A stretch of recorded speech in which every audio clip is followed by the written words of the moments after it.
aperform walau kuanzia dakika 5 mpaka 7 hadi 10.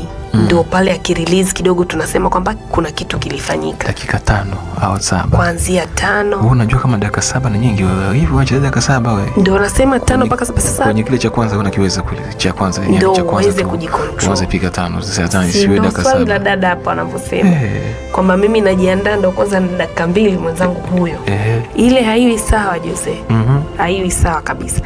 Kwa hiyo pale anabidi mwanaume aweze kumudu walau kwa dakika 5 mpaka 7. Okay. Sio ameingia tu joto lishamzidi ameshaka ile tunasema na nguvu nazo zimeshuka. Mfano wanakuwa kila siku vizuri, unajua kuna mtu anasema hivi leo nimelogwa nini, shangai nimeweka tu mambo hiyo, unakuta hisia ilimzidia. Ndio maana nasema kwa watu ambao wanaishi pamoja na kwa watu ambao wanaonana kwa msimu, wengine kwa likizo, wengine hadi weekend, ni tofauti. Inakuwa iko dhoofu. Si unajua kwamba ile yenyewe ikiwa haijasimama inakuwa na urefu wa kawaida Okay. Lakini kadri inavyokuwa imekasirika nayo ndo kwingine unakuta mtu wake ni yule anakuja kwa wiki, mwingine wanandoa wapo kila siku, mwingine ni paka likizo. Kwa hiyo uwezi ukasema hawa watu waende kwa idadi hii, ni tofauti. Lakini tunaangalia, je, umemridhisha mwenzako kiasi gani? Hapa kabisa tupunguze sauti. Ndio. Sawa.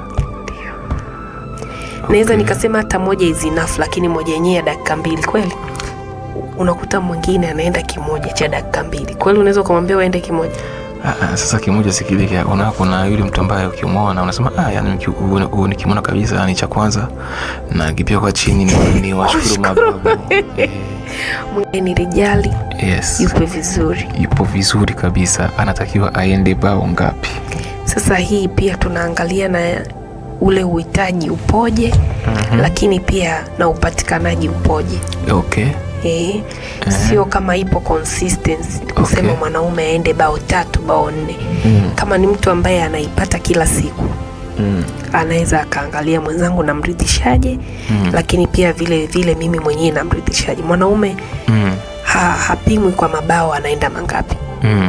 Ukisema kila siku labda aende 3, utamkojoza ubongo huyu mtu. Kweli.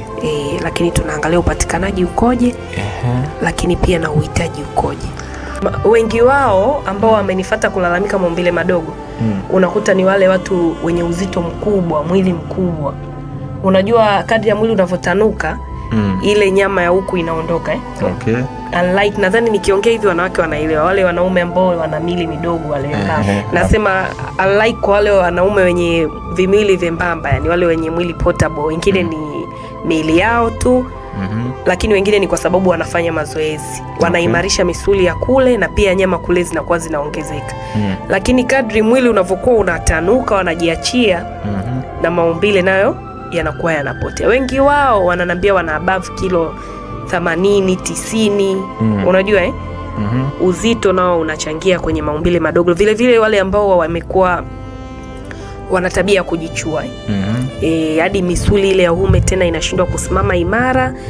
Inakuwa iko dhoofu. Si unajua kwamba ile yenyewe ikiwa haijasimama inakuwa na urefu wa kawaida Okay.